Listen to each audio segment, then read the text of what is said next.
নমস্কার বন্ধুরা, শ্রাবণীর রান্নাঘরে আপনাদের সবাইকে স্বাগত জানিয়ে আমি আবারও একটা রান্নার ভিডিও নিয়ে আপনাদের সামনে চলে এসেছি। আজকের আমি আপনাদের করে দেখাবো চিড়ে মুড়োর ঘন্ট। তাহলে চলুন এই চিড়ে মুড়োর ঘন্ট আমি কিভাবে বানাই সেটা আপনারা একবার দেখে নিন। চিড়ে মুড়োর ঘন্ট বানানোর জন্য প্রথমে আমি গ্যাসটা অন করে নিয়েছি আর তার মধ্যে একটা কড়া বসিয়ে দিয়েছি। এবারে আমি এর মধ্যে দেব সরষের তেল। এখানে আমি প্রায় 5 চামচের মতো সরষের তেল দেব।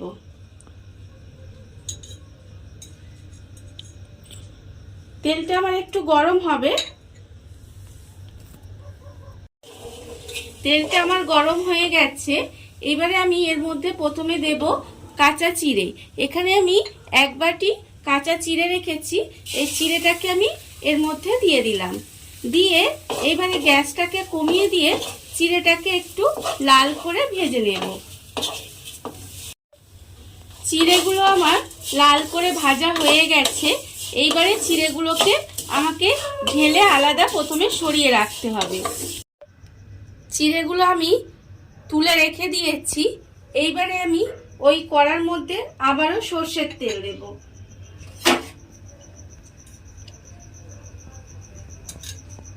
প্রায় 3 চামচের মতো এখানে সরষের তেল দিলাম। এবারে তেলটা এদিকে গরম হবে আর অন্যদিকে আমি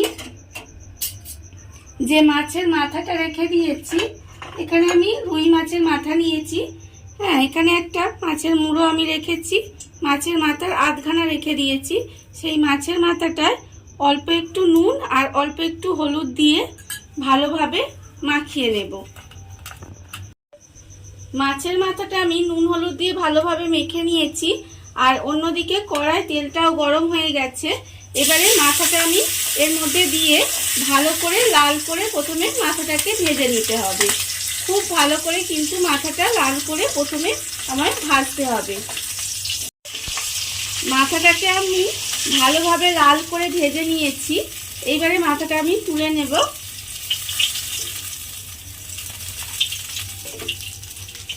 মাথাটাকে আমি তুলে রেখে দিলাম।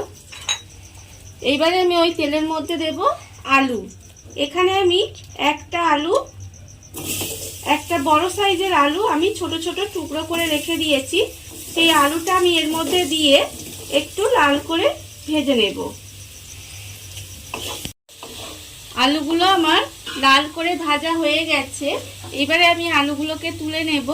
তুলে আলাদা করে সরিয়ে আলুগুলোকে রেখে দিতে হবে। এইভাবে ভালোভাবে তেলটাকে ঝারিয়ে নেব। নিয়ে আলুগুলো এখানে আলাদা করে তুলে রাখবো। আলুগুলোকে আমি লাল করে ভেজে আলাদা করে সরিয়ে রেখে দিয়েছি। আর এবার আমি ওই তেলের মধ্যে দেব 2টো তেজপাতা আর দেব একটু গোটা গরম মশলা, অল্প একটু দারচিনি আর 4টে এলাচ আর 4টে লবঙ্গ আমি এর মধ্যে দিয়ে দিলাম। দিয়ে এবারে মশলাটাকে একটু জাস্ট নাড়াচাড়া করে নেব। নাড়াচাড়া করে নিয়ে এবারে আমি এর মধ্যে দেব পেঁয়াজ কুচি।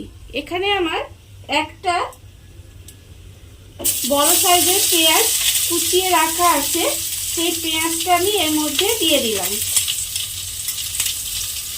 এবারে পেঁয়াজটাকে দিয়ে একটু ভাজা ভাজা হতে দিতে হবে। একটু নাড়াচাড়া করে নেব।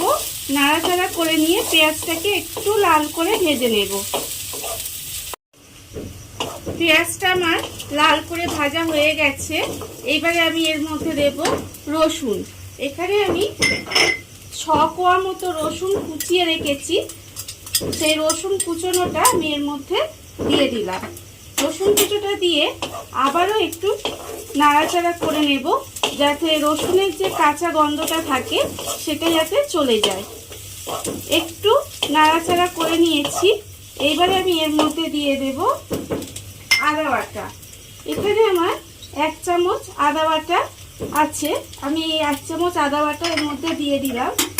দিয়ে আবারও একটু মশলাটাকে এবারে কষিয়ে নিতে হবে। মশলাটা আদাটা দিয়ে একটু মশলাটাকে ভালোভাবে কষিয়ে নিতে হবে। আর সেই সময় আমি এর মধ্যে দিয়ে দেব একটু টমেটো। এখানে আমার একটা ছোট সাইজের টমেটো কুচিয়ে রাখা আছে, সেই টমেটোটা আমি এর মধ্যে দিয়ে দেব। আর আমি দেব এর মধ্যে নুন। নুনটা আমি এখানে আন্দাজ মতো দিয়ে দেব। দিয়ে এইবারে মশলাটাকে একটু কষিয়ে নিতে হবে। নুনটা দেওয়ার ফলে এখানে টমেটোটা নরম হয়ে যাবে। নরম হয়ে গেলে মশলাটা খুব ভালোভাবে কষানো হয়ে যাবে। মশলাটা আমি খুব ভালোভাবে কষিয়ে নিয়েছি। এইবারে আমি এর মধ্যে দেব যে গুঁড়ো মশলাগুলো। এখানে আমি দেব হলুদ গুঁড়ো। এখানে আমার হাফ চামচ মতো হলুদ গুঁড়ো দিলাম। আর আমি দেব লঙ্কার গুঁড়ো। লঙ্কার গুঁড়ো আমি এখানে 1/4 চামচ মতো দিলাম। আপনারা কতটা ঝাল খাবেন সেটা বুঝে লঙ্কার গুঁড়োটা দেবেন। আর আমি দেব এখানে হাফ চামচ মতো একটু চিনি। স্বাদের জন্য আমি একটু এর মধ্যে চিনি দিলাম। দিয়ে এবারে আবারও মশলাটাকে আমি ভালোভাবে কষিয়ে নেব। আর মশলাটা কষানোর সময় আমি এর মধ্যে সামান্য অল্প জল দেব। জলটা আমি এই জন্য দিলাম, তার কারণ মশলাটা যাতে পুড়ে না যায়, সেই জন্য আমি এর মধ্যে অল্প একটু জল দিলাম। দিয়ে আবারও কিন্তু এই মশলাটাকে খুব ভালোভাবে আমার কষিয়ে নিতে হবে। মশলাটা আমি খুব ভালোভাবে কষিয়ে নিয়েছি।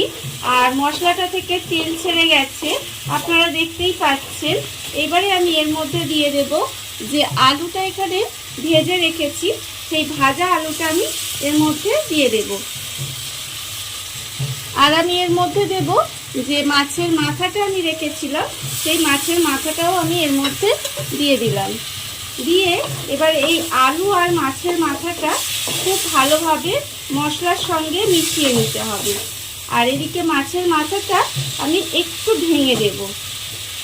এইভাবে খুন্তি দিয়ে মাছের মাথাটা একটু ভেঙে দিতে হবে।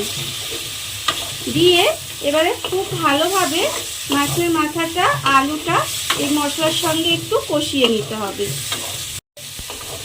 আলু এবং মাছের মাথার সঙ্গে মশলাটা ভালোভাবে কষিয়ে নিয়েছি। এবারে আমি এর মধ্যে দিয়ে দেব জল। এখানে আমি অল্প পরিমাণে জল দেব। আলু যেহেতু ভাজা আছে, অল্প সামান্য একটু জল দিলাম যাতে আলুটা সেদ্ধ হয়ে যায়। এবারে জলটা দিয়ে আমি গ্যাসটা কমিয়ে ঢাকা দিয়ে রেখে দেব। যতক্ষণ না আলুটা সেদ্ধ হয় আমাকে এইভাবে রান্নাটা করে যেতে হবে। ঢাকা দিয়ে আমি কিছুক্ষণ রান্না করে নিয়েছি। নেওয়ার ফলে আলু আর মাছের মাথা খুব ভালোভাবে সেদ্ধ হয়ে গেছে, দেখুন। এইবারে আর জুসটাও প্রায় ঘন হয়ে এসেছে। এবারে আমি এর মধ্যে দিয়ে দেব যে চিড়েটা আমি প্রথমে লাল করে ভেজে রেখেছিলাম, সেই চিড়েটা আমি এর মধ্যে দিয়ে দেব। চিড়েটা আমি এর মধ্যে দিয়ে খুব ভালোভাবে মিশিয়ে নেব। চিড়েটা দিয়ে আমি ভালোভাবে মিশিয়ে নিয়েছি। এবারে আমি এর মধ্যে দিয়ে দেব চেরা কাঁচা লঙ্কা। এখানে আমার দুটো চেরা কাঁচা লঙ্কা রেখে দিয়েছি, সেই চেরা কাঁচা লঙ্কাটা আমি এর মধ্যে দিয়ে দিলাম। দিয়ে এইবারে আমার রান্নাটা প্রায় রেডি হয়ে এসেছে। এবারে আমি গ্যাসটা বন্ধ করে দিয়ে ঢাকা দিয়ে রেখে দেব। কিছুক্ষণ রেখে দিলেই কিন্তু আমার চিড়ে মুড়োর ঘন্ট রেডি হয়ে যাবে। দেখুন বন্ধুরা, চিড়ে মুড়োর ঘন্ট আমার রেডি হয়ে গেছে। দেখতেই পাচ্ছেন দেখতে কত সুন্দর হয়েছে, আর খেতেও ভীষণ সুন্দর হয়। আপনারা বাড়িতে বানাবেন, দেখবেন ভালো লাগবে। আর এই ভিডিওটা যদি আপনাদের ভালো লেগে থাকে তাহলে লাইক করবেন, কমেন্ট করবেন আর সাবস্ক্রাইব করবেন আমার চ্যানেলকে। আজ এই পর্যন্ত, নমস্কার।